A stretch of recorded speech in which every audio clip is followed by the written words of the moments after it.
esse ano, além desse encontro feliz entre as civilistas e o nosso Centro de Estudos da Procuradoria, com a organização desse 2º Congresso Internacional de Direito e Inovação, agora dedicado a essa releitura dos institutos de direito civil, majoritariamente formado por palestrantes do gênero feminino, nós também tivemos um evento das administrativistas no controle, com uma releitura de institutos do direito administrativo à luz da Constituição. Espero que, num terceiro, quem sabe, nós possamos fazer uma ponte entre o direito público e o direito privado, fazendo a releitura de tudo isso à luz dessas inovações todas e tendo como norte sempre a Constituição e os direitos fundamentais.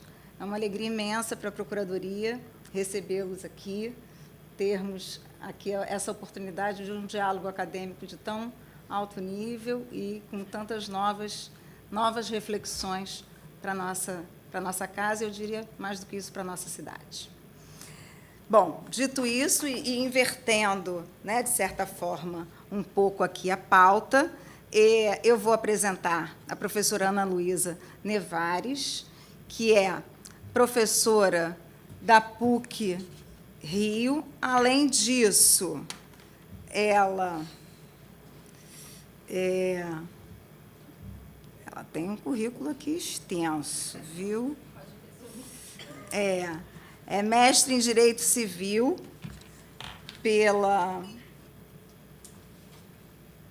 Ela é doutora e mestre em Direito Civil pela Universidade do Estado do Rio de Janeiro, professora de Direito Civil da PUC do Rio de Janeiro, vice-presidente da Comissão de Estudos Constitucionais da Família, do IBDFAM, membro da sua diretoria e advogada também. Nossa amiga. Pronto. Nossa amiga, e vai tratar da função do testamento, o testamento que nos remete ao passado, presente, mas também, em termos de planejamento, ao futuro. Bom, em primeiro lugar, então, gostaria de dizer que é um prazer enorme estar aqui na Procuradoria-Geral do município, dizer que estou aqui numa mesa de amigos, né? Muito amigos, porque compartilhamos, acho que, os mesmos ideais em relação ao direito civil, então, acho que isso que nos hermana aqui, né, nessa mesa, né? Queria agradecer o convite ao Daniel Bucara, à Joiciane, e convidar todos a seguir o perfil das civilistas. Estamos aí batalhando por espaços e vamos conseguir, né, apesar da maré, que nem sempre é muito favorável. E eu queria hoje conversar com vocês sobre o testamento. Eu não estou enxergando meus slides. Nossa, realmente. Pronto, tá super. Vocês estão vendo aqui, né? E eu aqui. Tá certo. Bom, então a gente vai falar um pouquinho sobre o testamento e num momento que eu acho que a gente está vivendo um cenário, talvez, de algumas irresponsabilidades em relação ao que se passa quanto ao planejamento sucessório. Porque a gente está sendo bombardeado de cursos e de pessoas, né, que estão falando sobre o planejamento sucessório como se fosse super fácil trabalhar com planejamento sucessório. Uma vez que você trabalha com planejamento sucessório, você pode morar em Miami num carro maravilhoso, né, e aí realmente é uma situação que não faz muito sentido, né, mas, enfim, a gente tem que administrar os profissionais sérios que trabalham, né, com direito sucessório, tem que ir administrando esse cenário. A professora Simone acabou de chegar.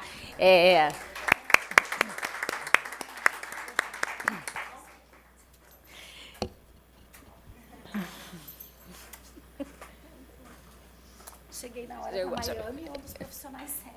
Não, eu ia, já que você estava adentrando, né, eu ia justamente ponderar isso, que a Simone é uma professora de escola, uma especialista no planejamento sucessório, está voltada para a área digital, né? Então, toda vez que eu vou sugerir aos meus alunos que estudem no âmbito digital, que, por favor, estudem a professora Simone, né? Porque a situação, né? Graças a Deus temos a Simone nesse outro ambiente, porque nem sempre a gente pode encontrar esses profissionais mais sérios, né? Acho que é a venda da coisa fácil, né? Que é justamente o que a nossa vida não é, né? Então, isso é que eu acho que a gente... Eu sempre, enfim, acabo pontuando esse tema porque cada dia mais tem me assustado um pouco essa situação. Mas, enfim, então a gente vai falar do instrumento por excelência do planejamento sucessório, que é o testamento, né? Acho que ele é o principal instrumento do planejamento sucessório. Não consigo, rarissimamente a gente consegue fazer um planejamento sem um testamento, né? Muitas vezes o cliente quer até fazer várias coisas, mas a gente fala, vamos fazer o seguinte, vamos fazer antes disso um testamento de emergência, porque aí, se acontece alguma coisa, até você concretizar tantos atos, a gente faz um testamento de emergência e depois revoga, porque o testamento é um ato revogável a qualquer momento, né? E aí eu queria revisitar aqui com vocês algumas questões sobre o testamento para nós refletirmos, e por isso que eu trouxe aqui uma provocação do passado, do presente e do futuro. Por quê? Primeiro eu queria pontuar com vocês que a gente tem um artigo no Código que, de certa maneira, ele não define o testamento, né, mas ele dá, vamos dizer assim, o conteúdo do testamento, dizendo que ele pressupõe que haja disposições de cunho patrimonial e, no parágrafo 2º, também de cunho existencial.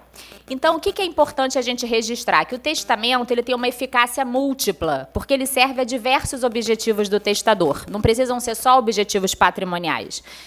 Objetivos também existenciais, e uma cláusula super comum é a nomeação de um tutor para o filho ou um curador em caso de um filho incapaz. Então, a gente precisa assim, entender que o testamento serve a diversos objetivos do testador e por isso que eu pontuo que ele tem uma eficácia múltipla.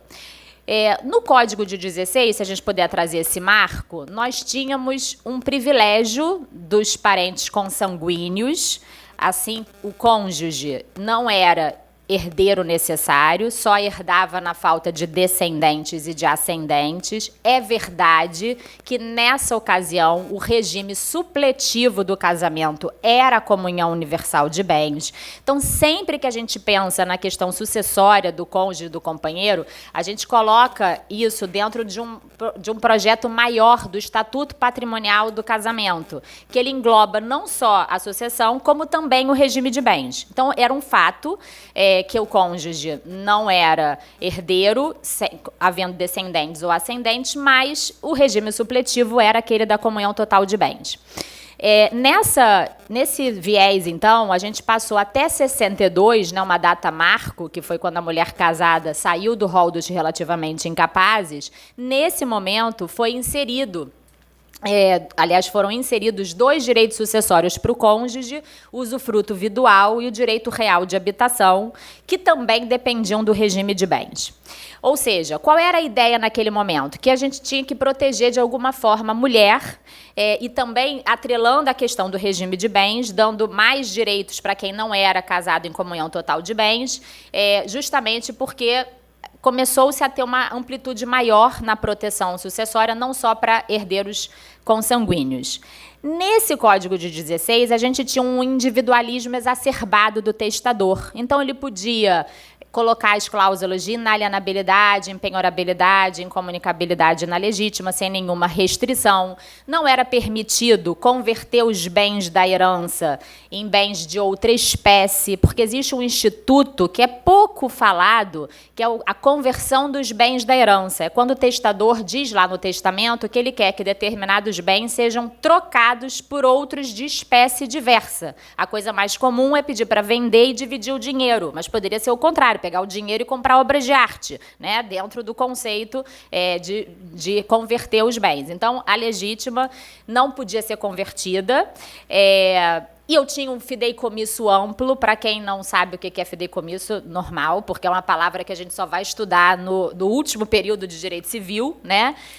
Então, o fideicomisso é um instituto através do qual o testador nomeia uma pessoa sucessora e ele diz que, numa determinada ocasião, na morte dessa pessoa que se chama o fiduciário, num determinado evento, aquele bem passa para uma outra pessoa que é o fideicomissário. Então, a gente identifica um longa-manos do do testador, porque ele decide a primeira geração, vamos colocar assim, ainda decide a próxima. Então, esse fideicomisso ele era muito criticado por uma exacerbação da vontade testamentária. Podia, então, fazer fideicomisso, podia colocar as cláusulas restritivas da propriedade sem nenhuma questão, e ainda tinha uma disposição em favor da prole eventual, que era assim, deixo os meus bens para os filhos da Maria, ponto. Morre a pessoa, os filhos da Maria não existem, é o que a gente chama de disposição em favor da prole eventual. Então, notem o inconveniente dessa cláusula, né? Era uma coisa permitida sem nenhum tipo de regulamentação. Ou seja, quando eu olhava para o Código de 16, muitas coisas eram pulsadas. Melhorar a posição do cônjuge.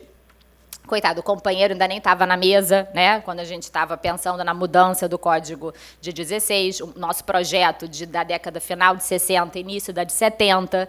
Então, melhorar a posição do cônjuge, tirar o poder do testador exacerbado em relação às cláusulas restritivas da propriedade. Miguel Reale dizia, a gente tem que aqui decotar a vontade testamentária, ele tem muita amplitude, pode gravar a legítima. Quando a gente falava de gravar a legítima, todos os autores são unânimes em criticar essa possibilidade, não é? Se falava ainda sobre, eu até vou botar aqui essa questão, se falava ainda, né, de limitar o fideicomisso, porque já tinha disposição em favor da prole eventual, então as pessoas diziam assim, mas por que a pessoa vai dar para um que é o fiduciário, depois que vai deixar, ele que vai decidir o fideicomissário, só faria sentido isso se o fideicomissário for uma pessoa que o testador ainda não conhece. Porque se ele já conhece, por que ele não deixa para os dois? Por que ele não institui um usufruto? Então, entendia-se que esse longa-manos do testador seria uma coisa exacerbada, interferiria muito na dinâmica sucessória, né? E, então, o que aconteceu com o Código de 2002? Ele trouxe uma proteção para o cônjuge, leia-se para a mulher. Todos os autores dessa época, Caio Mário, Washington de Barros, Silvio Rodrigues, todos eram unânimes em dizer que a posição do cônjuge era muito enfraquecida sob o ponto de vista sucessório, o que, então, ensejou a decisão legislativa de proteger o cônjuge no Código atual. Por isso que a gente tem uma distorção da sociedade, talvez, né? Porque as pessoas...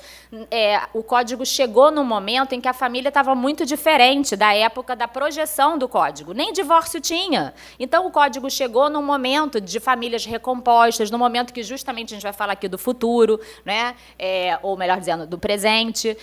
Então, a gente hoje vive um cenário em que as pessoas estão meio inconformadas. Mas eu não posso deixar tudo para outra pessoa, eu tenho que deixar para o meu cônjuge, estou casando de novo, quero deixar só para os meus filhos, né? Então, a gente está vivendo isso e eu preciso dizer para os clientes, para todo mundo, que foi uma deliberação do legislador proteger o cônjuge. E virou, é o que eu brinco, super cônjuge, né? Porque o cônjuge tem tudo, ele concorre com descendente, com ascendente, tem cota mínima no artigo 1832, tem direito real de habitação, não importa as suas condições econômicas. Então, o cônjuge domina o cenário da sucessão hereditária. O legislador, então, nessa onda de decotar o individualismo exacerbado, só autoriza a pôr as cláusulas restritivas da propriedade, inalienabilidade, impenhorabilidade e incomunicabilidade na legítima com justa causa, só que ninguém me ajuda a saber o que é uma justa causa, né? Porque o Código trouxe um conceito indeterminado sem me dar, como intérprete, critérios para interpretar esse conceito. Então, a jurisprudência foi se construindo no sentido de que eu não posso ter cláusulas genéricas, para proteger dos maus casamentos, para proteger de dívidas, que ao fim e ao cabo é o que todo mundo coloca, né? A não ser que haja um cenário realmente contundente, um filho que tem problema de alcoolismo, que já foi internado, um outro tem problemas com drogas, enfim, cenários em que se justificaria essa proteção.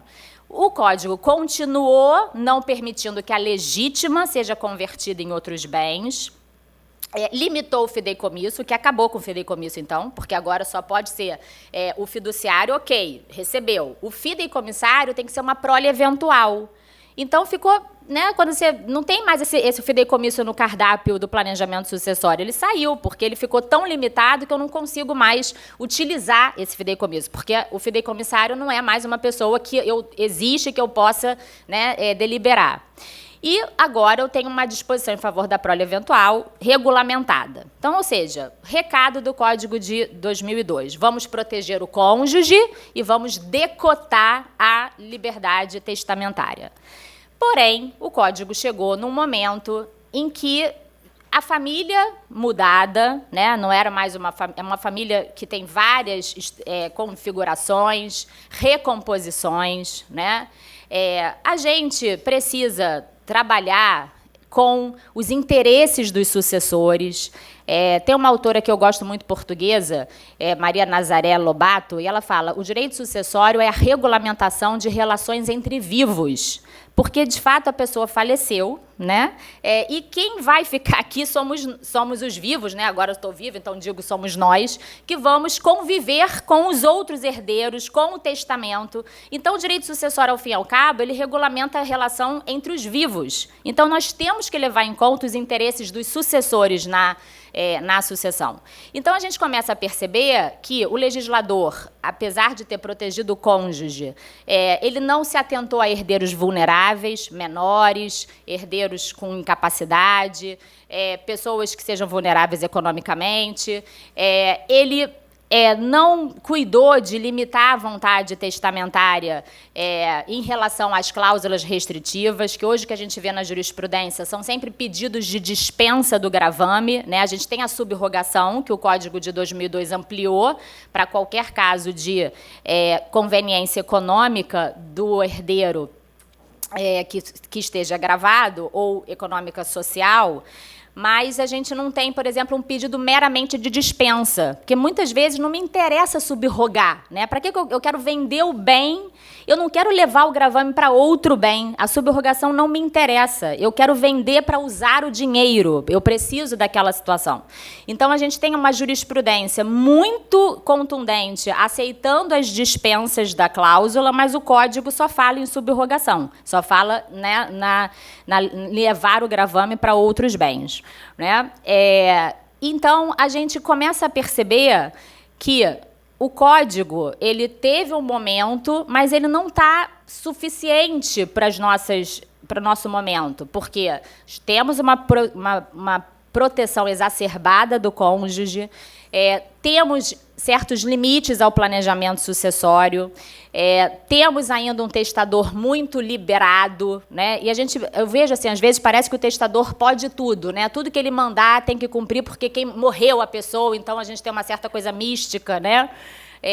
E teve outro dia que eu estava lendo um texto e o testador fez o seguinte encargo: deixo isso aqui para os meus sobrinhos, desde que eles constituam uma sociedade que tenha função, né, a finalidade econômica hoteleira, e que não podem aceitar no contrato social a venda das cotas, a venda para outras pessoas, tem que ser só a transmissão entre pessoas da família. Então, quer dizer, que encargo é esse? Uma interferência na pessoa virar sócia da outra, ela não pode escolher o que ela vai fazer, né? E ainda por cima, ela não pode nem escolher para quem que ela quer transferir aquela... Quer dizer, é uma coisa contra a função social da empresa, porque quem falou que os familiares vão poder desenvolver aquela atividade? Aí alguém vai dizer assim: não aceita então a herança? Não, acho que o contrário, não aceita esse encargo, né? Porque a gente alguém tem que receber esse bem. O CPF X morreu, né? O que a gente vai fazer? A finitude, temos que ter resiliência. Então, acho que não é bem assim, né? A gente liberar... não, esquece a herança, então. Não quer. Não é não quer. O testador está criando uma situação absolutamente incompatível com os valores sociais. E eu gosto sempre de contar uma história que quem já me conhece aqui em palestra, eu sempre conto essa história, que foi uma pedagoga aqui carioca, que tinha 2 escolas aqui no Rio de Janeiro, e que mandou fechar as escolas no testamento. Então, pulverizou todas as cotas entre vários herdeiros. A última linha do testamento era: determino que sejam encerradas as atividades escolares das escolas X e Y, respeitado o ano calendário escolar. Quer dizer... Enfim, me parece uma disposição absolutamente contrária a qualquer valor social, emprego, educação, imposto, tudo que a gente pode imaginar, né? Então, quem é o testador, né, para interferir naquilo que transferiu para outra pessoa? Em vida ela podia fechar a escola, claro, mas ela morreu, né? E aí agora o dinheiro não é mais dela, o CPF dela é cancelado, né? CPF, titular falecido, quando a gente tira lá aquela certidão. Então, é um fato que a gente tem que pensar nos herdeiros, a gente tem que pensar né, no que vai repercutir aquelas disposições testamentárias.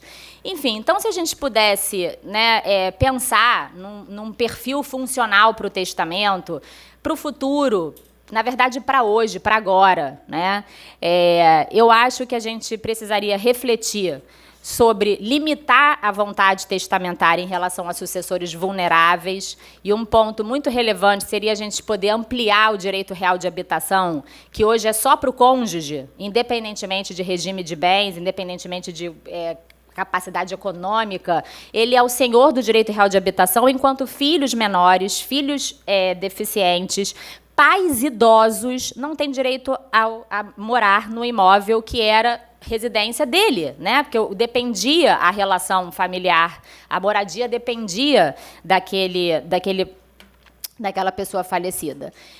Poder, então, até ampliar essa tutela. Tem um instituto na Argentina, que eu não sei necessariamente se faria ou não sentido para a gente, mas são ideias, né? Porque na Argentina a legítima é maior que a nossa. Então, faz talvez mais sentido. Mas ele permite que o testador ele desloque um pedaço da legítima para herdeiros vulneráveis. Então, ele dá uma liberdade testamentária, mas ele direciona essa liberdade testamentária só em favor de herdeiros vulneráveis. Nós pensarmos se a gente quer ou não manter essa cláusula de inalienabilidade, né? Se a gente deve estabelecer certos parâmetros, porque parar um bem no patrimônio de uma pessoa sem ela querer viola a função social da propriedade, viola a função social da empresa. Será que a gente não precisa ter outros parâmetros, né?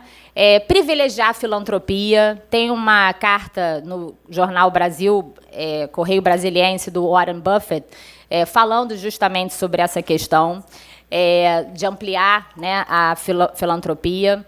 A gente pensar em instrumentos para o testador, aumentar o cardápio do testador, né, justamente por esse fenômeno das famílias recompostas, porque esse é um problema muito sério.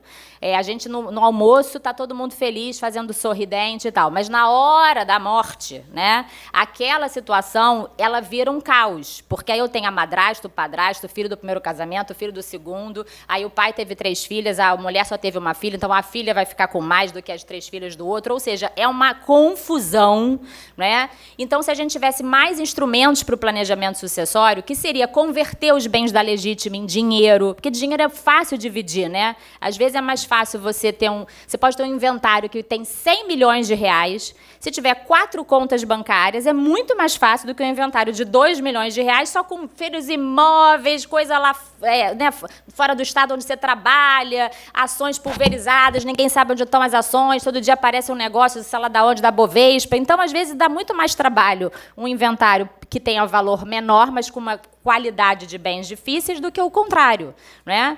Então, se a gente pudesse converter a legítima em dinheiro, a gente poderia ter mais facilidade em disputas, porque na hora da morte, gente, o problema não é mais dinheiro.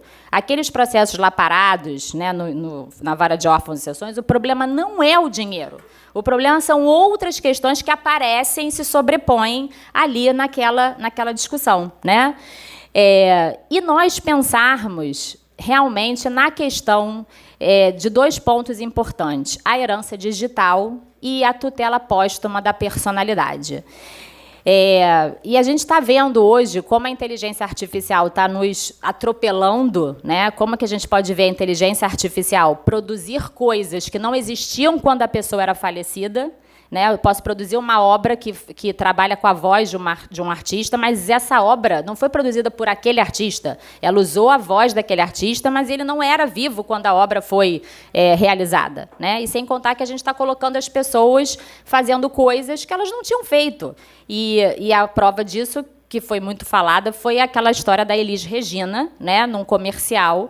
Ao final, as representações contra a Volkswagen foram arquivadas, entendeu que ela estava só dirigindo um carro, coisa que ela fazia em vida, né, e que todos os herdeiros autorizaram. Mas teve todo aquele contexto da questão da ditadura, que tinha um tema que a Volkswagen tinha apoiado a ditadura e ela sempre se posicionou contra. Então, esse é um ponto muito tênue, né? Talvez a gente pudesse ter uma regra que eu não posso usar de jeito nenhum a pessoa em algoritmo depois da vida, né? Só se ela autorizar.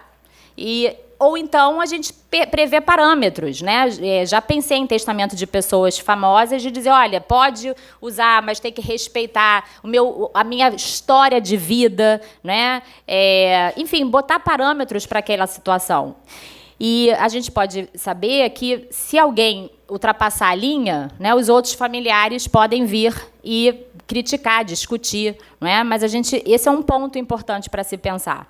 E, por fim, né, que em homenagem a Karina Fritz, que está aqui com a gente, falando da herança digital, porque a nossa riqueza está mudando exponencialmente de lugar, né? As pessoas estão trabalhando na internet, estão ganhando dinheiro na internet. Sempre me lembro de um caso de um youtuber que ele ganhava dinheiro jogando, né? Jogo. E a gente fala assim, que não faz nada da vida. Faz sim, todo dia de manhã ele acorda e vai ter que jogar, né? E tem que ficar falando, aí levanta um pouco, faz ginástica, né? Porque, assim, gente, também não é possível. Tem gente que não está afim de jogar Fortnite. Vai ter que jogar porque ele tem que produzir o conteúdo. Então, não é uma situação de que não faz nada. E ele está ganhando dinheiro e, com aquele dinheiro, por exemplo, ele pagou a faculdade do irmão, pagou várias coisas, e aí ele ficou doente. E não foi o último ano da vida dele que ele mais vendeu e produziu conteúdo, porque ele queria deixar dinheiro para a família. E, no final, ele fez um vídeo se desculpando de ter sido tão comercial nesse último ano como youtuber, mas ele explicou que ele precisava deixar dinheiro para a família. E aí, quando a gente pensa, né, que tudo isso vai morrer com a pessoa, tanto o dinheiro que se produz, né, como as plataformas hoje ganham em cima dos nossos dados, das nossas produções, realmente eu acho que o testamento é um ótimo lugar para a gente falar também da nossa herança digital. Ou seja, a gente tinha muitas coisas para ponderar, mas eu queria soltar aqui algumas questões importantes para o nosso testamento de hoje, né, e não do futuro. E quem sabe, né, a gente possa ter outros cardápios para o planejamento sucessório, para o testador, que está fazendo falta na nossa família atual. Obrigada.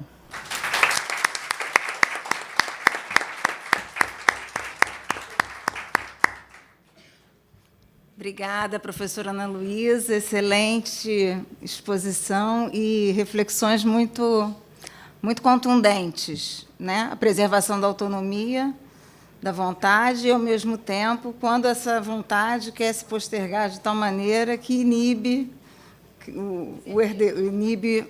né, os herdeiros. E, no caso da Elis, também foi o fato dela estar sorrindo numa música que ela só cantava.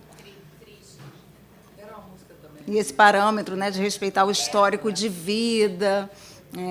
Então, é bem esse olhar sempre crítico da professora em seus escritos, e ela já tinha falado também sobre a questão de estender o direito real de habitação em razão do cuidado com os mais vulneráveis, né? O direito civil atento a essas questões da função social da propriedade. E agora, reinvertendo a pauta, né, voltando à pauta inicial, a professora Simone Tassinari, membro permanente do Programa de Pós-Graduação de Direito Civil da Universidade Federal do Rio Grande do Sul, doutor e mestre em Direito pela PUC do Rio Grande do Sul, vai nos brindar com a sua exposição. Meus cumprimentos e peço desculpas pelo atraso, mas literalmente pousamos e nos deslocamos para cá, então o trânsito nos pegou um pouco diferente de Porto Alegre para o Rio, né? Meus cumprimentos e um agradecimento especial ao professor Daniel Bucar, que fez o convite para estarmos aqui nesse evento. Meus cumprimentos à mesa, onde temos grandes amigos aí. E o tema que me coube, foi escolhido por mim mesma, é a holding e planejamento patrimonial e sucessório. Será que é possível fazer isso? E como que a gente pode fazer? E eu preciso que vocês mergulhem comigo numa forma de estruturar essa fala, certo? Eu separei para a gente 5 pontos que a maioria das pessoas que não estudam tão profundamente esse assunto costuma errar, pensando que está acertando, porque tem vários jeitos da gente entregar um conteúdo ou uma reflexão. E a minha proposta é trabalhar com esses 5 erros. Por que a gente vai fazer isso? Porque eu tirei da minha cabeça? Não. Porque durante esse tempo todo que eu estou trabalhando com esse assunto, interessada nessas temáticas que unem família e empresa, uma série de alunos, tanto alunos que vêm da especialização, quanto advogados, colegas que a gente vê, e as discussões que a gente tem nos vários ambientes, trazem habitualmente uma sequência de dúvidas ou uma sequência de pensamentos que provavelmente se origina nesse pessoal que grita na internet. Porque tem muita gente gritando coisas, e esses gritos, esse jeito de dizer, de bradar, como se a gente tivesse uma resposta pronta e super simples. Faça isso, essa receita de bolo, e dá tudo certo. Não dá. Então, eu quero propor que a gente reflita a partir desses 5 erros, certo? Não me tomem... me desculpem a informalidade, já cumprimento a professora. E eu já vou seguir desse jeito assim mesmo. Bora lá. Número 1, qual é o primeiro erro, gente? O primeiro erro é ser contratado para fazer holding. Desculpa, mas é o primeiro erro. Quando a gente olha para esse universo, que é o universo de olhar a sucessão, olhar a empresa e olhar a família, ser contratado para fazer holding é erro. E por que é erro? Mas como assim? Se tu não trabalha com isso? Sim, mas é um erro. E por que é um erro? Porque não existe uma holding sem um planejamento patrimonial e sucessório. Não existe uma holding sem se debruçar integralmente numa noção complexa de patrimônio que vai além da noção jurídica de patrimônio. Como assim, Simone? Juridicamente, a gente entende como patrimônio o conjunto das relações obrigacionais e reais com efeito ou cunho patrimonial. Quando nós olhamos para o planejamento, a gente precisa pensar no patrimônio no sentido leigo mesmo. O que é mais importante para aquela pessoa e para aquelas pessoas? E aí nós vamos olhar primeiramente para ela, a própria pessoa, num segundo momento para suas relações mais próximas, estamos falando de todo o direito existencial, e depois, e por último, é que vamos olhar para o patrimônio, numa situação em que o patrimônio serve às relações e não o oposto. E aí alguém vai dizer, mas isso é muito impossível. Gente, todas as vezes que essa ordem não foi estabelecida, se levou 7, 10 ou 15 anos judicialmente nulificando uma holding.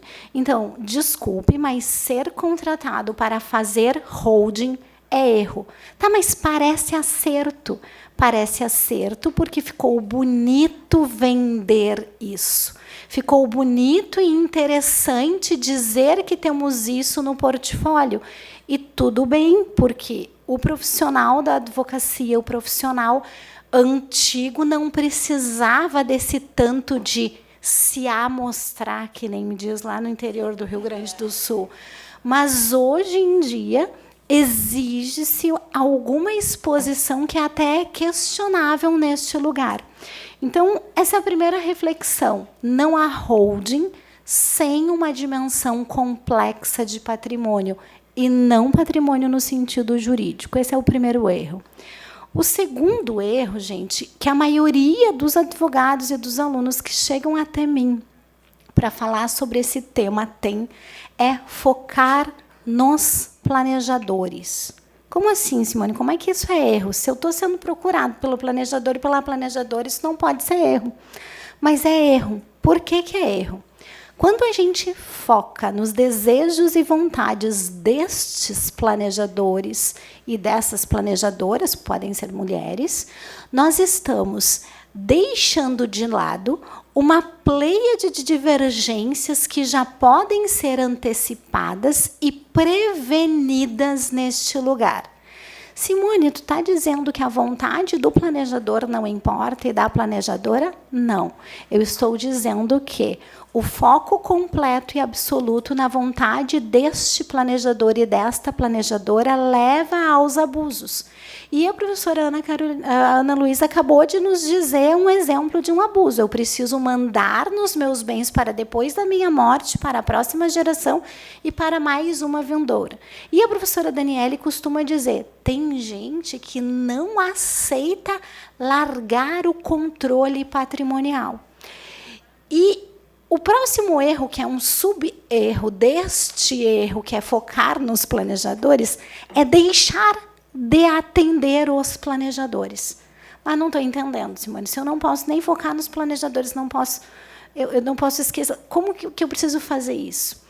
A holding e a maioria das estruturas de holding que vêm sendo entregues no mercado tem fragilizado o poder de mando das pessoas em situação de velhice. Como assim, Simone? A maioria das soluções que vêm sendo entregues e vendidas por aí tem estruturas de holding que obedecem a um CNPJ, 2 CNPJs ou 3 CNPJs. Como assim, Simone? Por alguma medida, se transmite todo o patrimônio das pessoas físicas para dentro de um CNPJ e se passa a operar este CNPJ como se fosse a pessoa física. E qual é o problema disso? O problema disso é que eu perco completamente a proteção do direito existencial neste ambiente. Um exemplo disso é o direito real de habitação. Quando eu integralizo o imóvel que eu resido dentro da holding, eu estou entregando a terceiro a propriedade, perdendo o direito real de habitação. Então, se eu vou tomar a decisão de pejotizar os bens familiares, preciso ter em mente que haverá uma velhice pela frente. E as pessoas que vendem o sistema de 2 CNPJs acabam vendendo como um CNPJ para organizar a estrutura patrimonial familiar e um CNPJ para fazer a operação daquilo que a família tradicionalmente faz. Exemplifico. O CNPJ1 guarda os bens da família e não faz nada mais.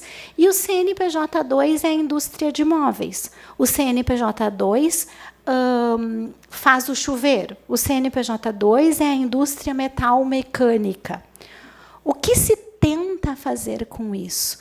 Um afastamento dos riscos operacionais que aqui estão do patrimônio familiar. Esta solução parece maravilhosa. Não fosse o fato de, neste CNPJ, que tem os bens familiares, a maioria das pessoas entregar por doação, dação, cessão de cotas para a segunda geração a integralidade do patrimônio e preservar para si o usufruto dessas cotas. Vocês me dirão, mas podemos botar uma cláusula de reversibilidade? Sim, podemos. Podemos fazer uma cláusula de call inspirada lá nas SAs para que o status quo ante seja todo revertido ao patrimônio dos doadores. Podemos fazer uma golden share, sabem o que é isso? Estabelecer uma cláusula contratual que vai dar o direito de governança plena a essa organização. Vocês conseguem perceber que toda essa articulação societária acaba desnaturando a natureza jurídica para a qual se presta este CNPJ? E aí, vocês podem ou não ter me ouvido falar muito sobre a necessidade de construirmos uma zona cinza que está alinhando o direito societário e o direito de família e sucessões. Porque se eu olhar para estas duas sociedades somente pela ótica do direito empresarial, nem essa cláusula de call, nem essa golden share e nem a natureza jurídica de alguém que só recebe o usufruto e que tem poder de administração totalmente absoluto, portanto, desnatura o usufruto, porque o usufrutuário é aquele que recebe a parcela de fruende e de utende, e está desnaturando o instituto. Estou sendo clara ou estou falando um chinês diferente aqui? Façam assim ou assim para mim, ou assim, só para eu entender onde estamos.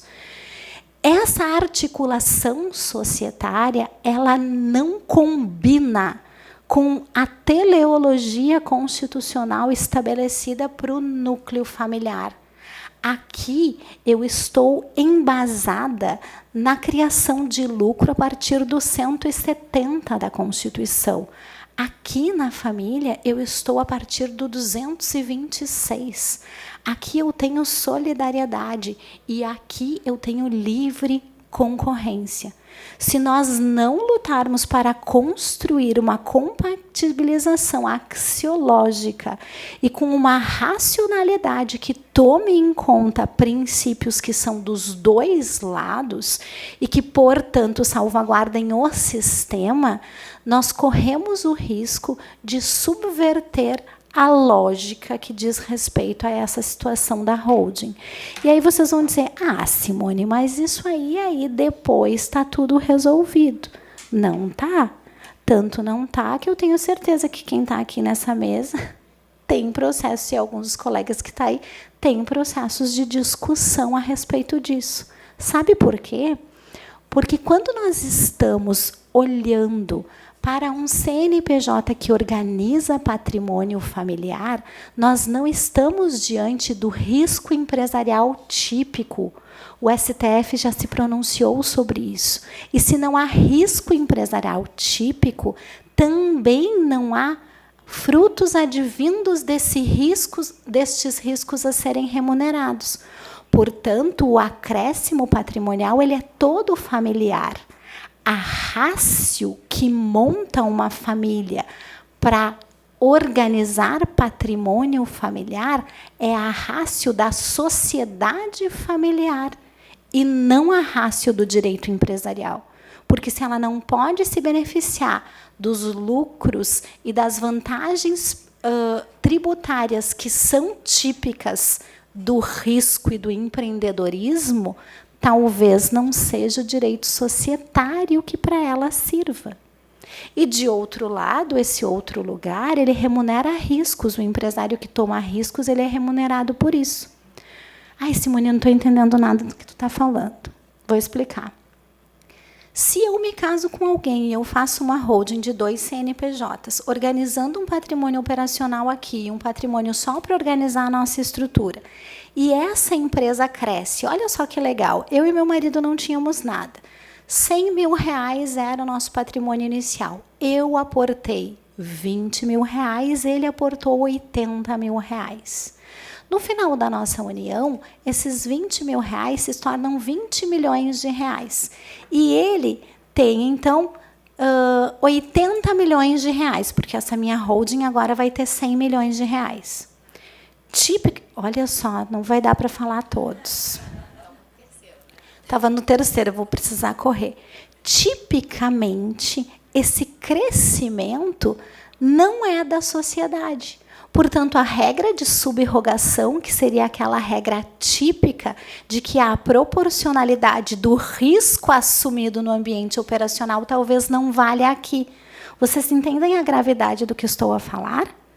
Se eu estou diante de uma sociedade familiar, talvez quem precise discipliná-la é o direito de família e sucessões pela finalidade. Talvez. A gente precisa construir essa compatibilização. Próximo erro é olhar por que as pessoas querem fazer isto. Por que eu digo que isso é um erro, gente? Porque as pessoas têm motivos esquisitíssimos. E o motivo que está numa pesquisa que eu estou fazendo que mais está ganhando é porque o meu amigo fez. É verdade, o meu amigo fez em várias medidas, certo? E o meu amigo fez não é suficiente para sustentar uma estrutura de um CNPJ. Ao invés disso, precisamos olhar o para quê dessa relação. E precisamos envolver neste planejamento sucessório pessoas que, a priori, não teriam interesse nisso. Às vezes, o para quê é para proteger em função de um filho que não era esperado e foi tido lá na adolescência. Posso fazer isso? Claro que sim, desde que eu preserve a legítima de alguém. E talvez organizar e carimbar a legítima possa ser muito mais interessante do que fazer um CNPJ para fraudar. Vocês concordam? Mas isso, o sistema de 2 ou de 3 células não responde. E como que funcionaria um sistema de 3 células para a gente falar aqui do último erro, que é o 5º? Esse sistema de 3 células, ele organiza 3 CNPJs diferentes. Como que eu faço isso? Integralizo todo o patrimônio numa sociedade não operacional holding pura, faço com que os meus filhos estejam numa segunda sociedade e eles, nesta segunda sociedade, se auto-organizem e se autogerenciem numa sociedade que vai ter objeto de holding, portanto, participar de outra sociedade. E, num terceiro momento, eu crio uma sociedade para mim e para minha esposa, planejadores, para que a gente faça a transição de uma para outra. Como assim? Crio, integralizo com as cotas da primeira que a gente criou e coloco valores lá dentro e depois vendo para os meus filhos esta participação societária dessa segunda que nós criamos. Economicamente e societariamente, isto é perfeito.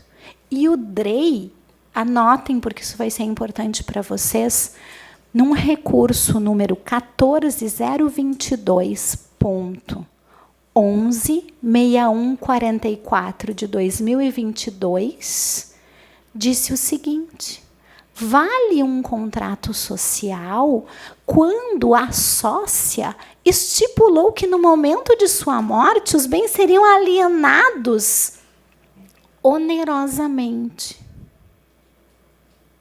Olha que loucura. Eu crio uma propriedade resolúvel sob a condição da morte. E sabe o que o DREI disse? Não precisa de inventário. Não precisa notificar os herdeiros, porque foi a Simone que criou essa transmissão patrimonial onerosa no momento que ela morresse. Nunca vi decujos vender depois de morto. O DREI disse que dá. Vocês conseguem perceber que, enquanto nós não levarmos a sério essa zona cinza e discutirmos isso severamente e rigidamente, o patrimônio vai subverter sempre as regras de ordem pública e nós vamos estar nos tribunais com as ações de nulidade, com as ações de fraude, levando 15 ou 20 anos para fazer isso. Vocês conseguem entender? E aí, o último erro é qual? Achar que você vai fazer sozinho. E aí, eu quero pedir ajuda para a galera aí, os universitários, para me botar uma coisa, vocês... o povo vai precisar me desculpar, eu quero projetar uma coisa aqui para a gente. Me ajudam lá. Pedro, vamos lá, vamos ver se rola. Essa foto, ela é de 2007, outubro de 2007. Do mesmo momento em que a outra foto. Olha lá. Mostra lá, Pedro. Olha eu e a Dani aí. Nossa Senhora. Ixi, volta para outra. Sabe o que acontece? Quando a gente acha que a gente vai fazer uma coisa sozinho, a gente não dá conta de se autoescutar. E na vida a gente precisa... Não achei, Daniel, uma contigo. Procurei muito. Procurei demais. Foi uma coisa triste. Mas você estava aqui. Eu só não sei no celular de quem que ficou, porque a gente perde a tecnologia. Eu acho que não tinha. Sei lá. Quando a gente acha que a gente vai dar conta de fazer um trem sozinho, a gente se dá conta que não dá, sabe? E eu queria mostrar para vocês. Não dá para fazer as coisas sozinho. A gente precisa de rede, a gente precisa se escutar. e nada melhor do que pessoas que coloquem as nossas verdades em teste. Muito obrigada.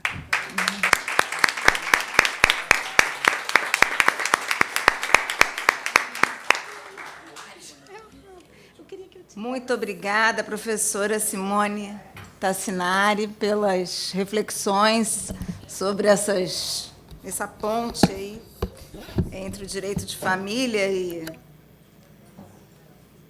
e o direito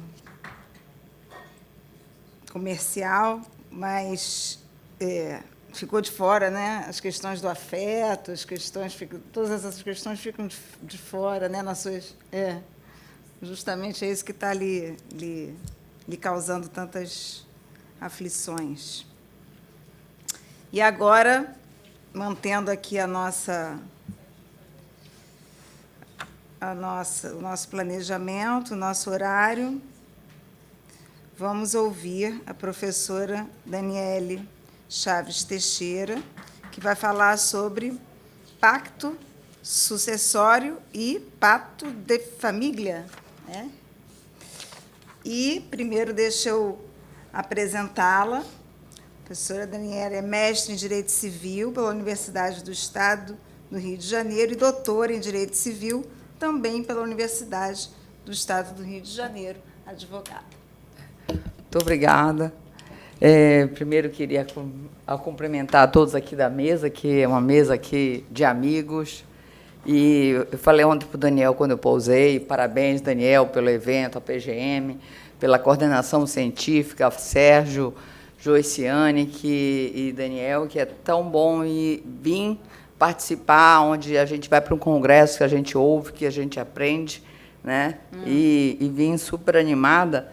E foi, né, voltar à escola e aqui vendo a professora Maria Cristina Dettico, agradecer a Camerino, aos professores que estão aqui, italianos, que da nossa pós. Então, assim, voltar às origens, assim, sabe? Beber na fonte, lhe ouvi hoje, professora. Fazia tempo, a gente entra na prática da advocacia, se afasta um pouco do dia a dia aí das pesquisas, do doutorado, e eu tenho falado muito sobre planejamento sucessório, né? Que foi minha tese de doutorado, que foi da onde saiu esse livro. E eu fiquei tão feliz que um dia desse eu fui com a Carol, Ana Carolina Brochado Teixeira, que vai chegar amanhã, e, inclusive, vai trazer um livro que eu vou sortear amanhã, tá? Porque eu esqueci em São Paulo, mas amanhã, no painel dela, a gente sorteia aí do Arquitetura do Planejamento Sucessório. E tudo isso tem uma história, né? Quer dizer, eu sempre, também como autora, a gente sempre tem que contextualizar o artigo e a fala da gente. Então, fazia muito tempo que eu não falava sobre algum viés de planejamento. E hoje eu venho falar sobre pactos sucessórios exatamente porque, como eu mudei o meu entendimento, e eu acho que eu quis publicizar isso numa palestra, e aí eu ousei falar sobre pacto sucessório e pacto de família, que, pela minha alegria, eu já trouxe desde a minha tese. Quer dizer, eu já estou pesquisando sobre isso, na verdade, desde o projeto para o doutorado, desde 2012. Né? Esse livro realmente foi novo no tema, quando eu fiz, ela é exatamente a minha tese, que é Planejamento Sucessório, Pressupostos e Limites. Isso para explicar um pouco por que eu escolhi esse tema.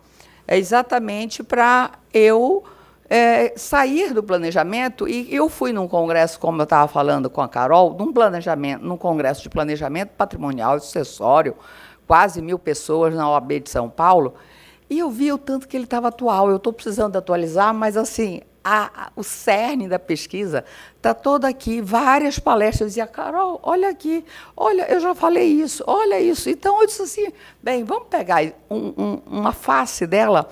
E exatamente foi dentro dessa fala, e eu peguei o tema desse do meu painel, chama Planejamento Sucessório, Função, Autonomia e Pactos Sucessórios. Por quê? Na verdade, é o que está se falando aqui. Você falou de função, você falou de planejamento sucessório através da holding, você de autonomia e eu sobre pactos sucessórios. E tudo se entrelaça, né? Então, além dessa motivação entre os temas voltar na tese e a arquitetura que seguiu, porque na tese eu trago um item aqui que chama Pactos Sucessórios no Brasil e tendências legislativas na Europa. E eu trago exatamente porque essa consolidação, onde em 2015, 2016, quando eu defendi, eu falava da necessidade de se flexibilizar o quadro 26. Eu tive a honra de ter a Ana Carolina, a Ana Luísa na mesa, na banca, a Carol também, né? Também estava na minha banca de doutorado. E lá eu falava na necessidade de flexibilização. Eu trago que o quadro 26 é considerado ato nulo, e aí eu vou falar um pouquinho mais sobre isso. Mas, ao longo do tempo, essa flexibilização... E me perguntavam às vezes, mas você é a favor ou não, é ato nulo ou não? E aí vem da própria escola, né? O professor Tepedino, a Carol mesmo, a posição é que é negócio nulo, que não dá para se entender. Estou vendo ali a Marília, ali no fundo, que já tem um outro entendimento também.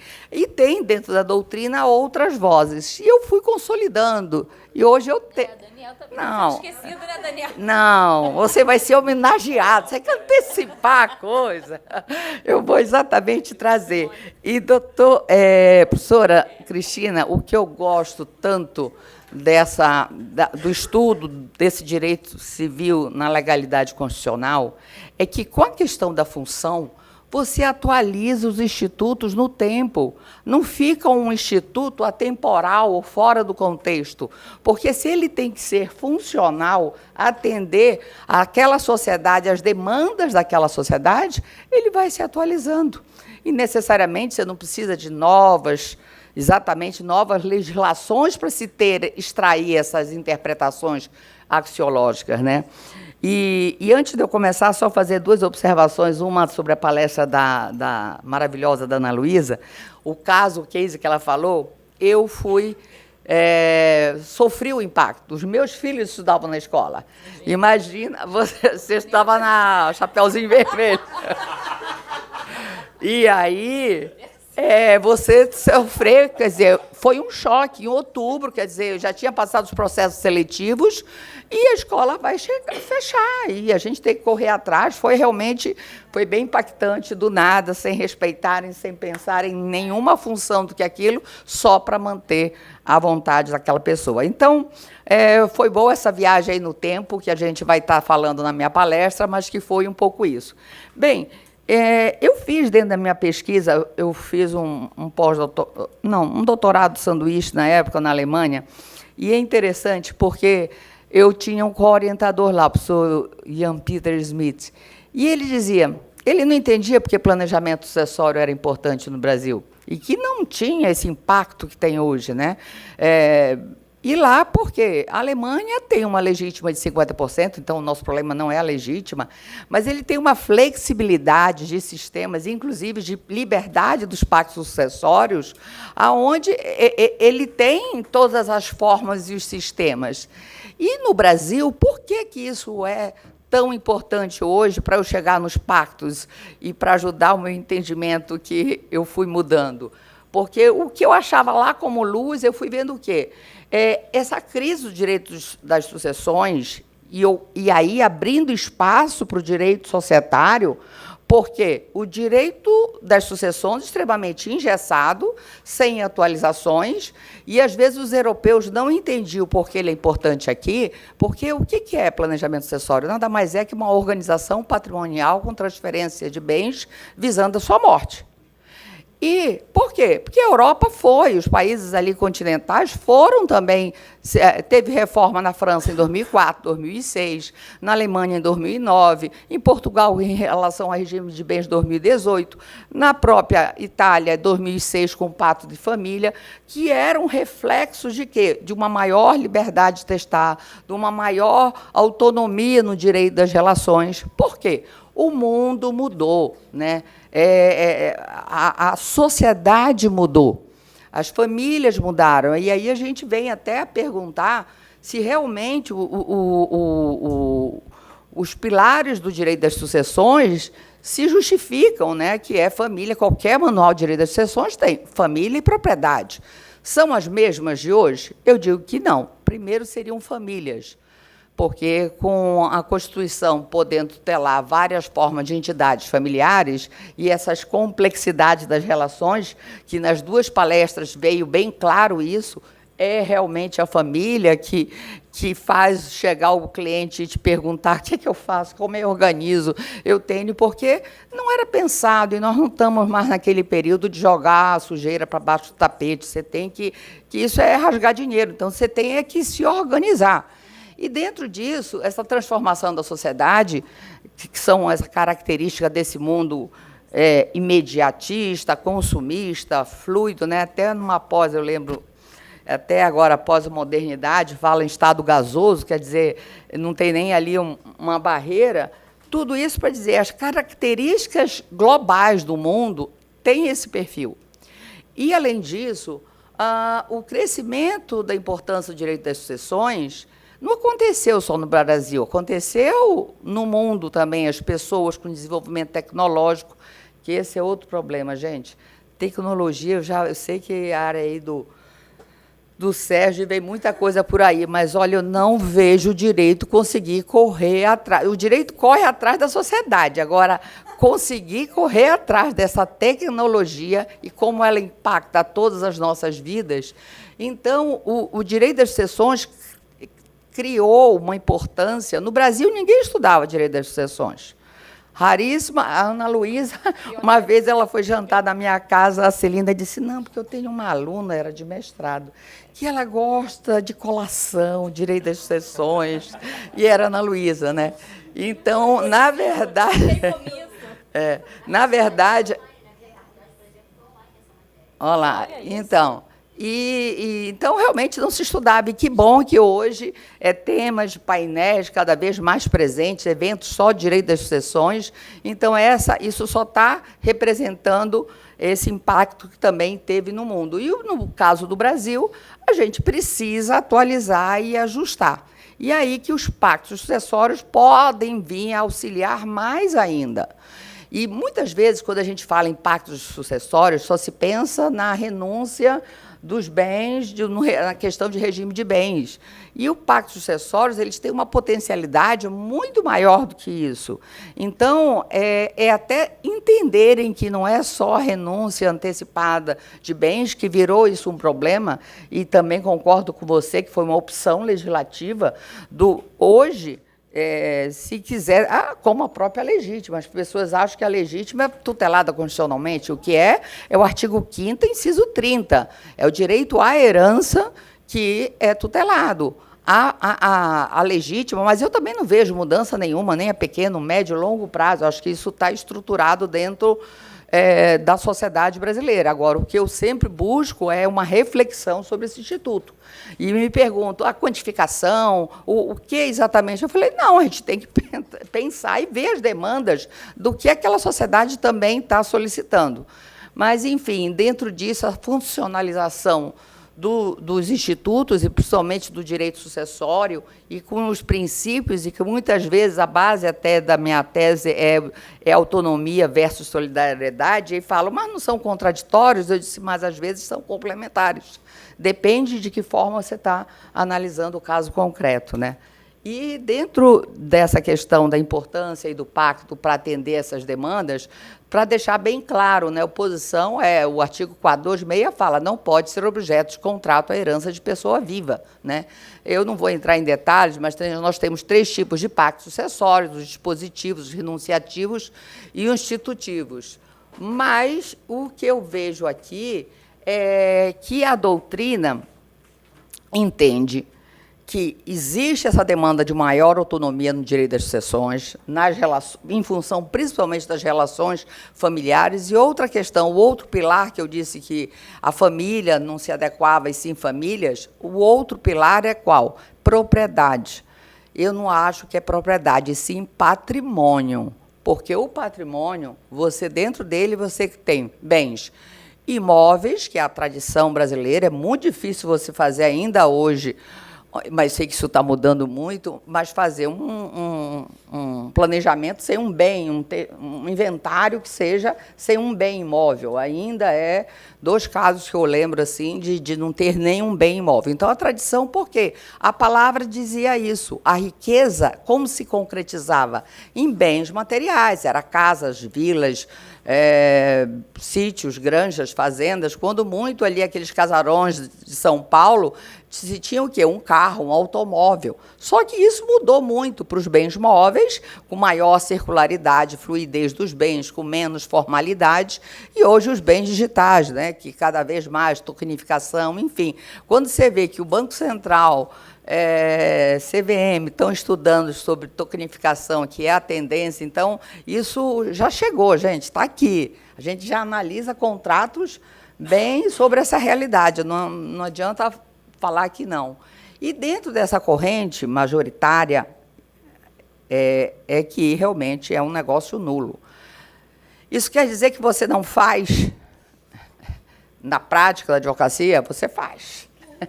Né? Porque é muito difícil, agora, lógico, deixando muito claro para o cliente, mas a minoria, e aonde o Daniel tem um artigo maravilhoso nesse livro aqui, Arquitetura do Planejamento Sucessório, tomo 3, né? Ele tem um artigo muito bom que foi quando eu consegui decidir. Por quê? Eu concordava com a própria escola, né, o professor Tepedino, Ana Carolina, Ana Luísa, todo mundo, não, é negócio nulo, não pode. E até as pessoas, vários doutrinadores de São Paulo, Brasil afora aí, entendiam também. E o que falava? Precisa de alteração, por mais que a gente queira, precisa de alteração legislativa. Bem, a faca e o queijo está na mão, até porque esse pessoal é o que está na comissão, então vamos ver se vai sair exatamente como vendiam, e eu acredito que sim, que está muito necessário mesmo essa aplicação. Mas o que foi revolucionário é porque, vamos supor, o Rolf defende, mas com um argumento jurídico, que é de Rolf Maddalena, um doutrinador, eu falo para professores italianos que podem, um doutrinador muito conhecido no direito de família e das sucessões do Rio Grande do Sul, do estado da Simone, sempre tem, esse até o prefácio é dele. E vários outros. Tem também a tese do Mário, que é diferente, a do Mário Delgado, um doutrinador de São Paulo, que eu acho que é a que a Marília defende, né? Eu não sei exatamente. E, por fim, eu consegui, na decisão, no artigo, que o Daniel faz uma provocação aqui, na verdade, ele dá mostrando que, com a funcionalização, você vai estar utilizando pactos sucessórios, podendo usar sem uma alteração legislativa, exatamente para estar atendendo. E foi aí que, por mais que eu estivesse namorando, eu ainda ficava assim, vou, não vou, onde é? E aí eu casei. Então, eu estou dando minha posição antes de alteração do projeto, que vai vir aí. E dentro disso, só para terem uma noção da potencialidade do pacto sucessório, promoção de interesses de pessoas vulneráveis, regulação de sucessões recíprocas entre cônjuges, que esse é o que mais todo mundo pensa, colação, que cada vez mais vai ser um problema nos inventários, porque cada vez mais com as famílias vai se colacionar mais bens, eu acho, coisa que antes, em estruturas familiares de um formato só, uma adequação, uma pós, era uma coisa natural, e hoje, o filho de um deu isso para o outro, não deu, isso foi adiantamento, ou seja, a tendência e a colação está complicada. A organização societária, que muitas vezes, se você não organiza, é a morte até de uma empresa, quando morre um sócio, regulação de doação intergeracional, que é como a França tem optado, ou seja, são alguns caminhos que a gente pode estar utilizando com o pacto sucessório. Aí uma decisão de São Paulo, mais tradicional, de 2023, ela não muda, até porque um dos meus argumentos aqui é que o fundamento que proibia o 426 não se adequam mais à sociedade. Essa é aquela que virou como, está vendo, está pacificado, que é a do registro lá de São Paulo. Mas só repete o que a lei diz, né? Mas tem essa aqui agora, um pouco mais de 2024, outubro de 2024, ela aceita por questão da eficácia. Ela diz, não pode hoje, mas até vir lá, então eu já achei um caminho, uma evolução. Pode lavrar o pacto. Pode ser, vamos ver até lá. Então, eu acho que é um caminho que a sociedade brasileira tem que buscar. E aí, dentro disso, por que eu quis comparar com o Pacto de Família? Até porque eu quis homenagear uma parte da minha tese com a comparação das duas escolas. Eu sei que eles têm um artigo, que é o 768, que é bem claro, né? O 458, né? Eu acho que é o 458, que é igual como se fosse o nosso 426, ou seja, é vedado, mas eles, em 2006, fizeram o Pacto de Família, né?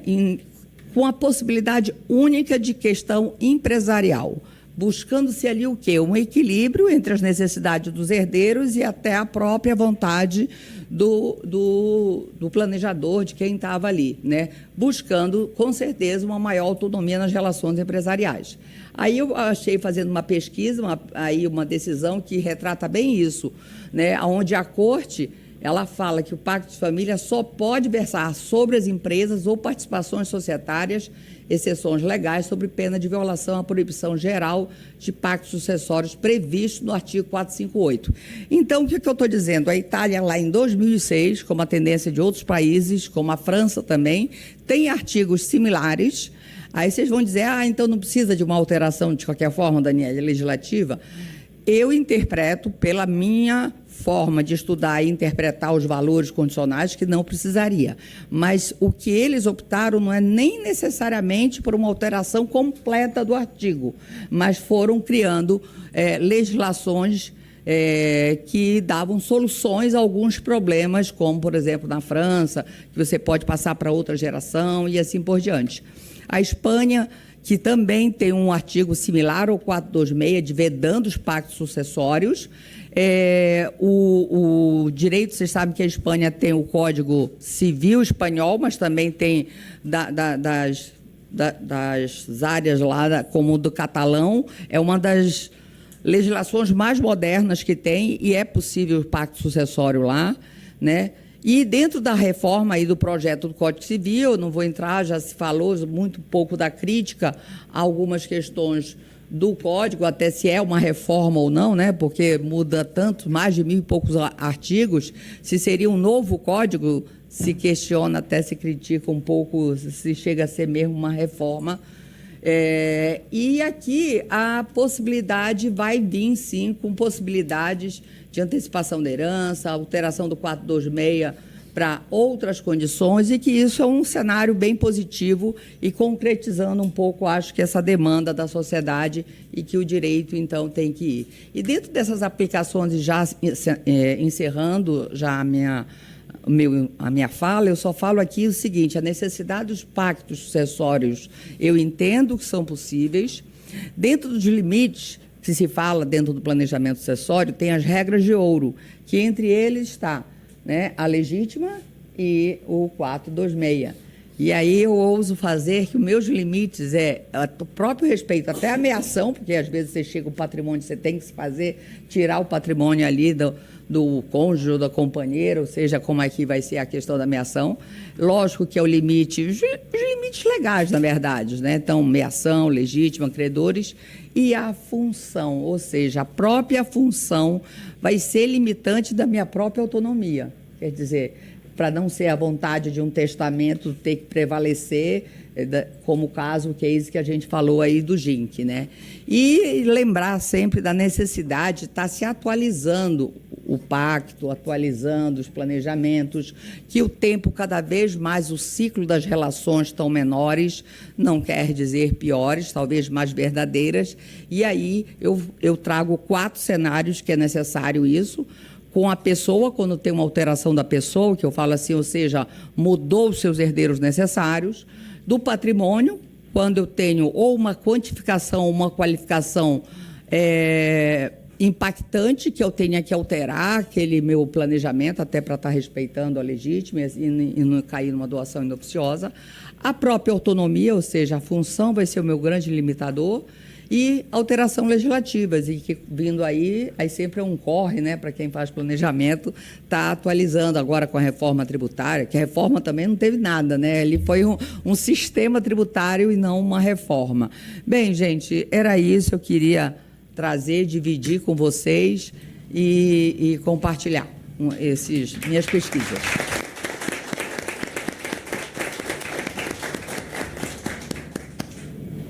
Parabéns, doutora Daniela, pela análise do Instituto e também por trazer uma visão do direito comparado.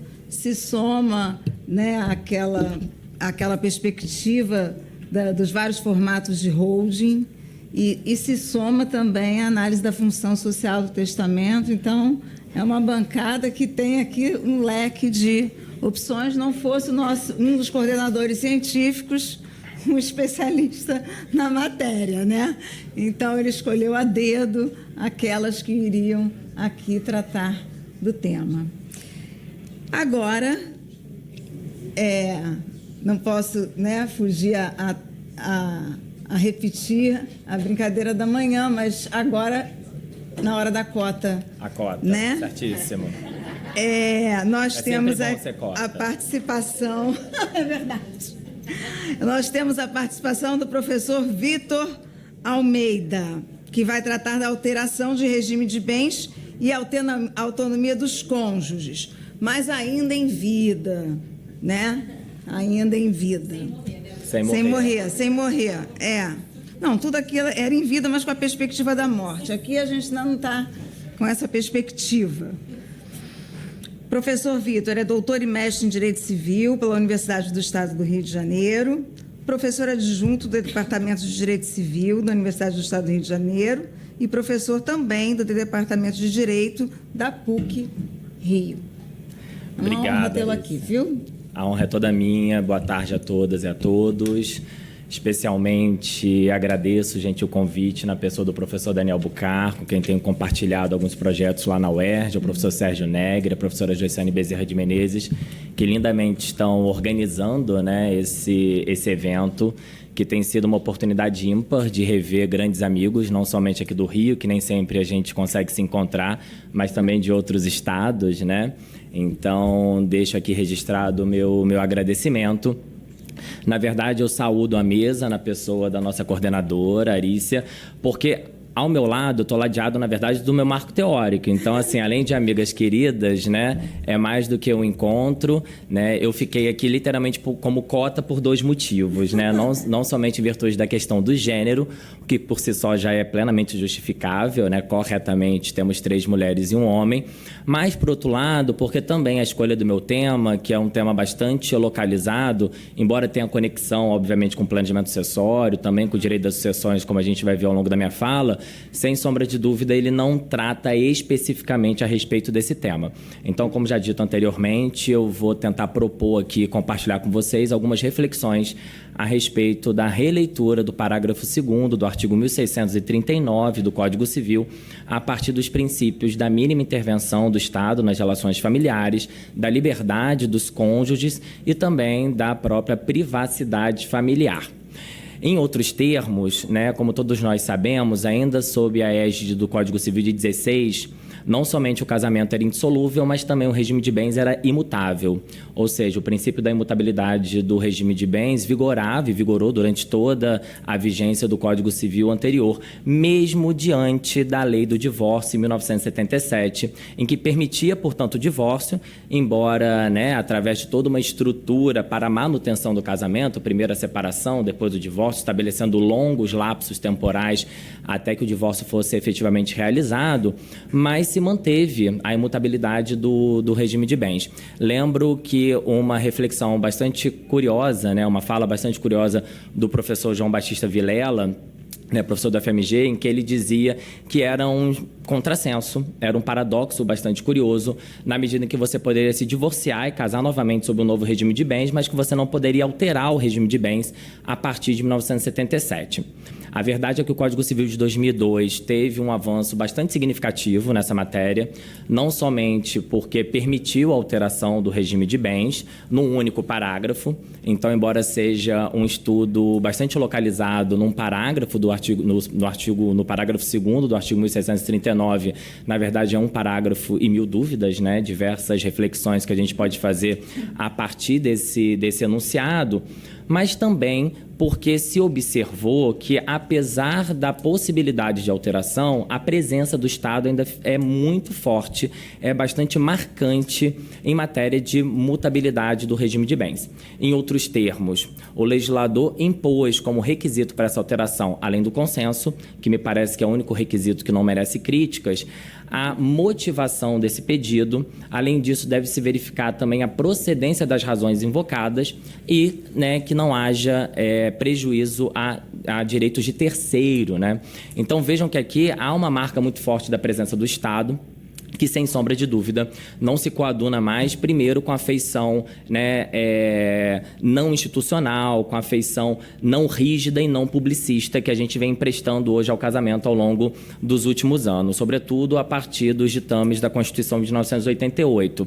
Ou seja, a gente tem tentado construir, ou pelo menos a gente vem construindo um caminho para tentar deixar num passado, né, infelizmente não muito distante, aquela feição do casamento institucional, secular e bastante autoritário, em que a presença do Estado sempre foi muito marcada, sobretudo, a partir de normas públicas, de normas imperativas e cogentes.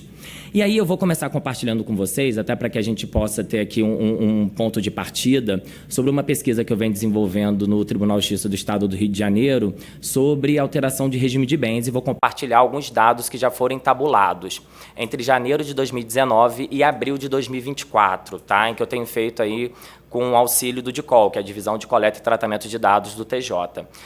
Neste período, janeiro de 2019 a abril de 2024, nós tivemos exatamente 316 sentenças, ou seja, não foram ações propostas, sentenças que versaram sobre alteração de regime de bens. Dessas 316 sentenças, 308 foram de procedência ou homologação da transação, de acordo com os dados, né, disponibilizados pelo TJ. Mas o dado mais importante para mim, que demonstra muito bem a intervenção do Estado, que acabou optando aí pela via judicial, ou seja, a alteração do regime de bens deve ser feito, né, e submetido ao escrutínio do Poder Judiciário, é o período de duração desses feitos. Em média, a duração de um processo hoje, de uma ação sobre alteração, né, que verse sobre alteração de regime de bens, dura 13 meses e 6 dias. E nós temos aqui um lapso temporal, um arco temporal bastante significativo. Esses processos variaram de 1 mês, numa tramitação célere, talvez até objeto talvez de alguma matéria feita pelo IBDFAN, em que, né, demonstra a rapidez com que alguns feitos em direito de família eles têm, né, atualmente, né, conseguido obter o resultado satisfatório, jurisdicional satisfatório, mas um feito em especial ele durou exatamente 42 meses, né?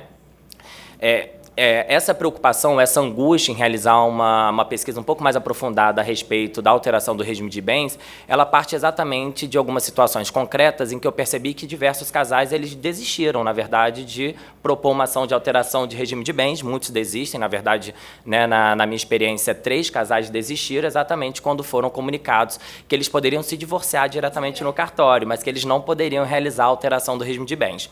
Um novo paradoxo, portanto, né, se a gente fosse fazer uma releitura do João Batista Vilela, em que na época ele falava, eu posso divorciar, mas não posso alterar o regime de bens, a gente também pode fazer hoje em 2024. Ou seja, eu posso divorciar diretamente em cartório, principalmente a partir da emenda constitucional número 66 de 2010 e a alteração do Código de Processo Civil em 2007, que permitiram o divórcio diretamente feito nos cartórios, ou seja, pela via extrajudicial.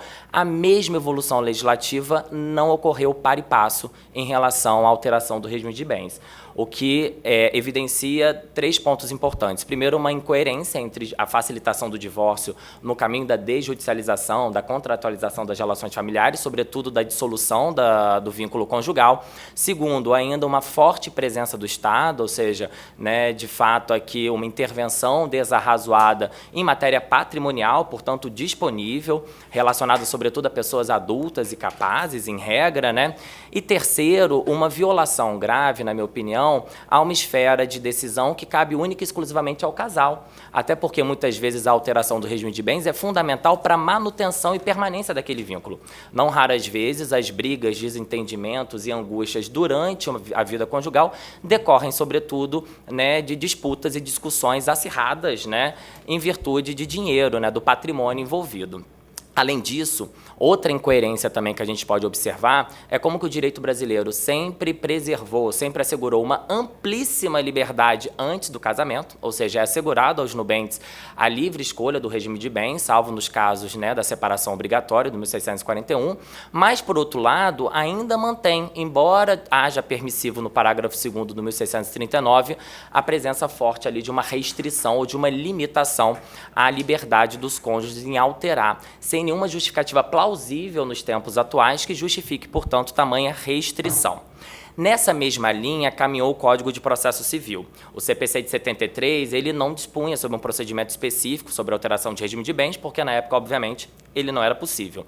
Mas o Código de Processo Civil de 2015 tratou, no artigo 734, sobre o procedimento para essa alteração. E, mais uma vez, reforçou essa demasiada restrição ou intervenção estatal, na medida em que reforça a necessidade de motivação, mas também impõe a intimação do Ministério Público, talvez para mim aqui numa das exigências mais desarrazoadas em matéria de direito disponível de natureza patrimonial, embora, né, na literalidade ainda ali preserve, e tem uma preocupação grande também, o legislador processual, em relação à publicação, à publicidade em relação a essa alteração, que em algumas situações pode somente dizer respeito à vida do casal e não necessariamente a direitos de terceiros, né?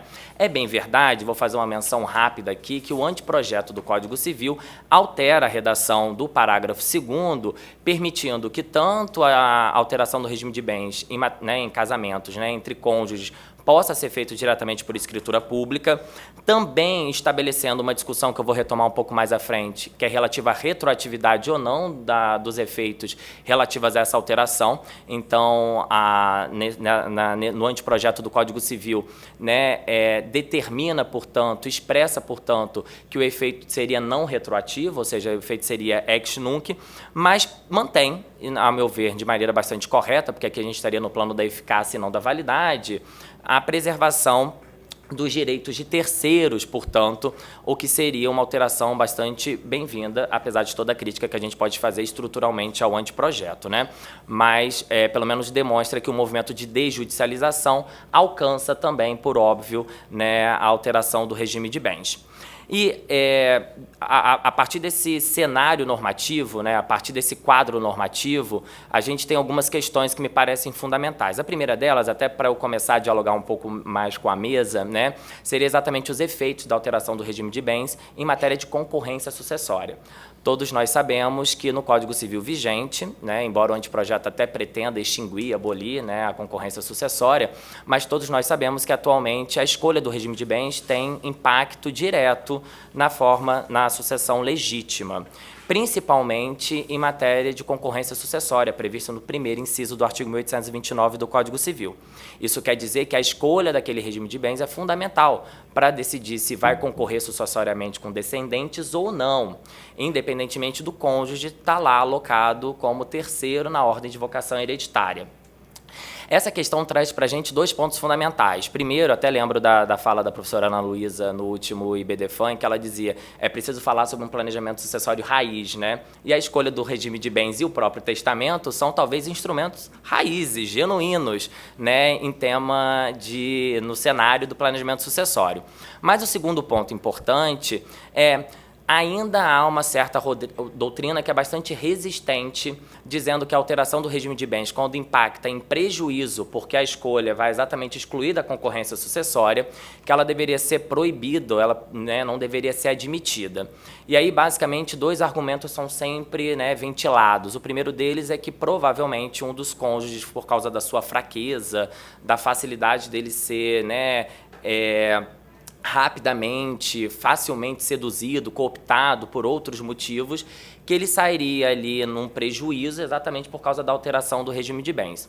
E uma segunda, né, um segundo argumento muito também dito é sobre uma teoria conspiratória, né, que o João Batista Vilela já falava desde o final dos anos 70, a respeito dessa sempre percepção do legislador de que pessoas casadas e adultas vai ter alguém que sempre vai se aproveitar do outro, né? Não vou entrar aqui em questões psicológicas, psicanalíticas, isso não é realmente meu interesse de análise, mas, sem sombra de dúvida, não me parece que uma presunção de que qualquer alteração do regime de bens vai partir necessariamente e de forma insidiosa, maliciosa, de um aproveitamento do outro cônjuge, a não ser que haja, obviamente, né, provas nesse sentido, bem como também nessa tese conspiratória de que sempre um cônjuge vai se aproveitar necessariamente do outro, né? Portanto, quando a gente está tratando, né, da alteração do regime de bens e dos impactos na concorrência sucessória, tem defendido que, mesmo que a alteração daquele regime, a mutação daquele regime, venha a alterar a concorrência sucessória, isso não pode ser proibido, não pode ser vedado, sob pena, logicamente, de você tolir os cônjuges de um exercício legítimo da sua autonomia privada em âmbito patrimonial existencial, porque a alteração do regime de bens, embora possa parecer no primeiro momento que trata-se aqui de uma mera questão patrimonial, sem sombra de dúvida tem impactos diretos na conjugalidade, na manutenção daqueles vínculos e até mesmo na preservação do afeto. Muitos casais, talvez, que ainda em tenra idade, quando casam muito jovens, têm optado por um regime de comunicação de bens, né?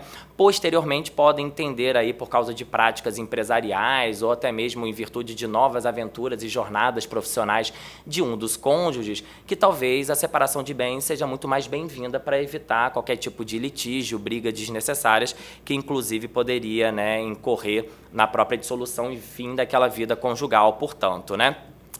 Para além disso, outra questão também que me parece importante, para mim, né, tem especial preocupação aqui, é a alteração de regime de bens por pessoa submetida à curatela. A gente não tem nenhuma norma específica no Código Civil vigente que trate sobre esse assunto, embora a gente tenha o artigo 1576, né, o parágrafo único especialmente, que trata sobre a possibilidade de dissolução de casamento de pessoa submetida à curatela. Aqui a gente tem que fazer aqui pelo menos 3 partes, né, fazer uma análise fracionada dessa possibilidade. Em primeiro lugar, é que diante do Estatuto da Pessoa com Deficiência, a Lei 13.146 de 2015, não há dúvida nenhuma que não são mais todas as pessoas com deficiência submetidas à curatela que são impedidas de alterar o seu regime de bens. Ou porque na sentença não ficou assim determinado, ou porque elas preservam uma parcela da sua capacidade, sobretudo aqui, embora a gente esteja falando de alteração patrimonial, tem direta ligação com um direito fundamental, que é o direito de constituir família, né, previsto em diversas convenções internacionais, mas também, né, embora de maneira implícita, previsto na Constituição e no próprio EPD, né, no próprio Estatuto da Pessoa com Deficiência, o artigo 6º, claramente fala no direito de casar, de constituir união estável e também de constituir família, entre os seus incisos. E, num segundo momento, porque essa pessoa curatelada, se a própria dissolução é possível, a gente poderia também trazer, ainda que de maneira analógica, o artigo 1576, parágrafo único, sobre a possibilidade, eventualmente, de um suporte, de uma assistência daquele curador, desde que a alteração daquele regime não seja altamente prejudicial ou que não tenha acontecido uma influência indevida, como diz o item 4 do artigo 12 da Convenção Internacional sobre os Direitos da Pessoa com Deficiência, ou seja, o exercício da sua capacidade depende de um apoio.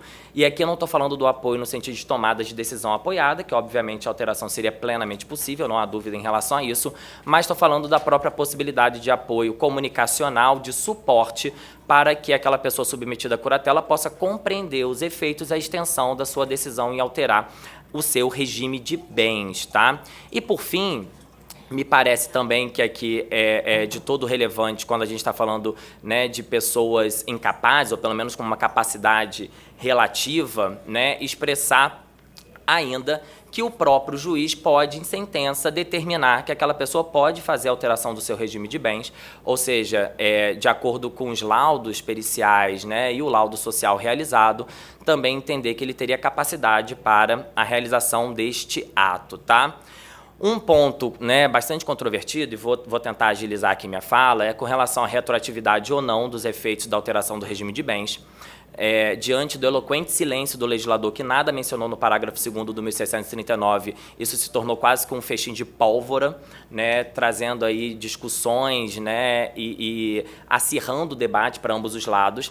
Mas, independentemente das posições doutrinárias divergentes e polêmicas, desde 2005, parece que o STJ tem sedimentado o entendimento de que, em regra, a alteração do regime de bens tem eficácia ex nunc, ou seja, não retroativa, exatamente para a preservação dos interesses tanto do cônjuge, né, dos cônjuges, como também de interesse de credores, né, desses direitos de terceiros.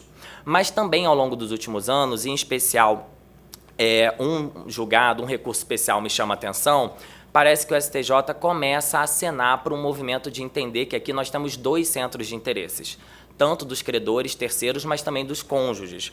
Então, há uma oponibilidade daquela alteração do regime de bens somente numa relação interna entre aquele casal e há, obviamente, que se pensar também numa oponibilidade, numa eficácia frente aos terceiros, que talvez a gente possa pensar de maneira diferente.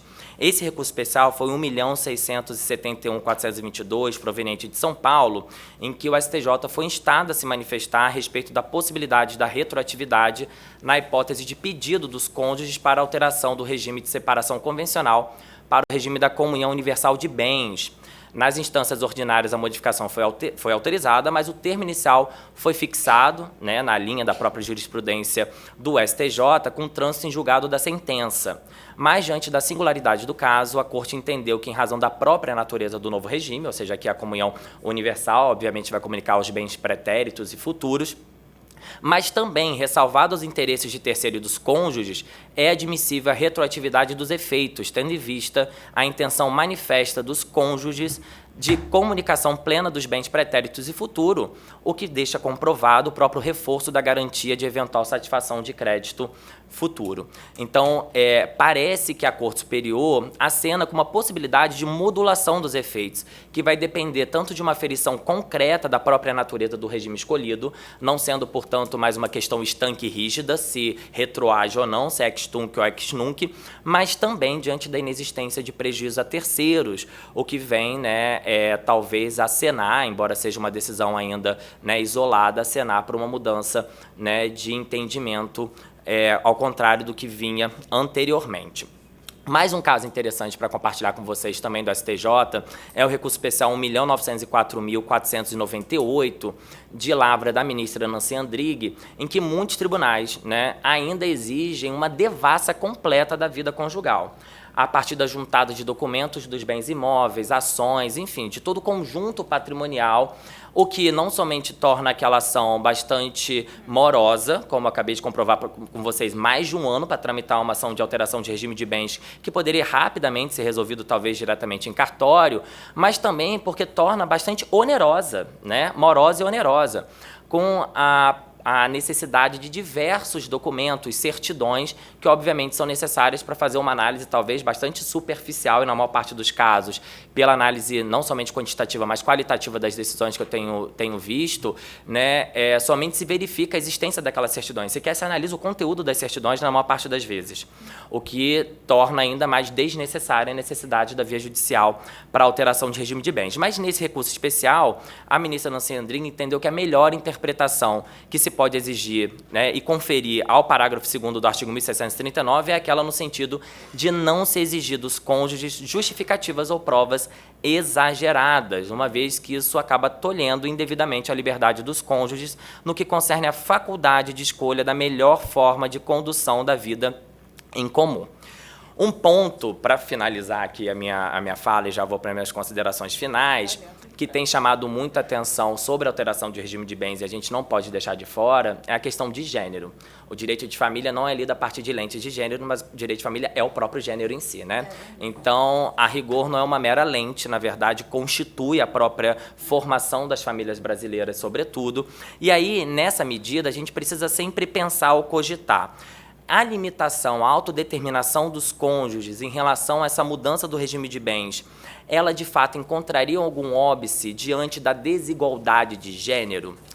Uma primeira resposta é que, embora a vulnerabilidade de gênero esteja presente em todas as relações sociais, né, porque é um marcador muito importante, principalmente num país, numa sociedade como a nossa, né, patriarcal e sexista, é que a gente não tem o mesmo pensamento, ou seja, a gente não tem o mesmo raciocínio quando a gente pensa na escolha do regime de bens antes do casamento.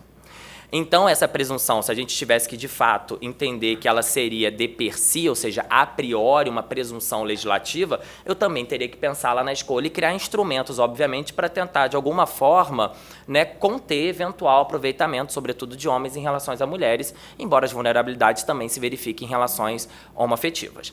Mas, de toda sorte, me parece que, em matéria patrimonial disponível, presumir que pessoas adultas e capazes em relacionamentos afetivos, né, conjugais, e aqui na minha fala nem entrei na questão da união estável, por falta de tempo, elas seriam necessariamente mais frágeis e submissas, afronta a autodeterminação existencial, cria mais uma dimensão de gênero complexa, na minha opinião, e também, de forma insidiosa, solapa o direito de escolha. Em outros termos, é preciso talvez criar categorias como verificar a coação, a própria forma de lesão a partir de um olhar de gênero, ao invés de limitar a priori, tout court, a possibilidade de alteração a partir de uma presunção que nem sempre se verifica, talvez, na prática, tá? Para finalizar, vou trazer aqui, na verdade, uma frase do professor Stefano Rodotà, que tem me guiado muito nas pesquisas relativas a esse tema, mas em Direito ao Amor, ele fala que esse matrimônio que pertence a uma história na qual a livre vontade e afetos foram dominadas por outra ideia de matrimônio, aquela do matrimônio combinado, imposto, de interesse, dinástico, de classe, sobretudo controlado por interesse público, cede lugar, portanto, a uma relação de afetos e amores. Então, acho que é a partir dessa ótica que a gente tem que interpretar o parágrafo 2º do 1639, em que a autonomia dos cônjuges deve ser não somente preservada, mas promovida, retirando, portanto, os obstáculos completamente descartáveis e contrários aos princípios constitucionais. Mais uma vez, agradeço o convite e a atenção de todos.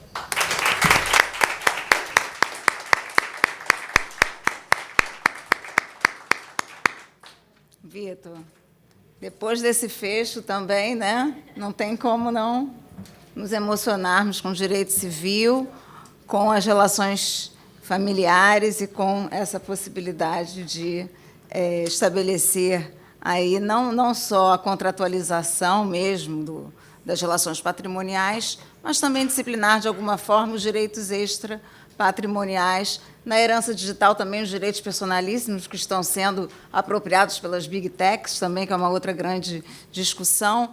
E, num evento sobre direito civil na legalidade constitucional, não iríamos olhar o direito civil de uma forma crua, nem as relações hereditárias, não fosse um dos organizadores aqui, um especialista na matéria, né, o nosso procurador-geral.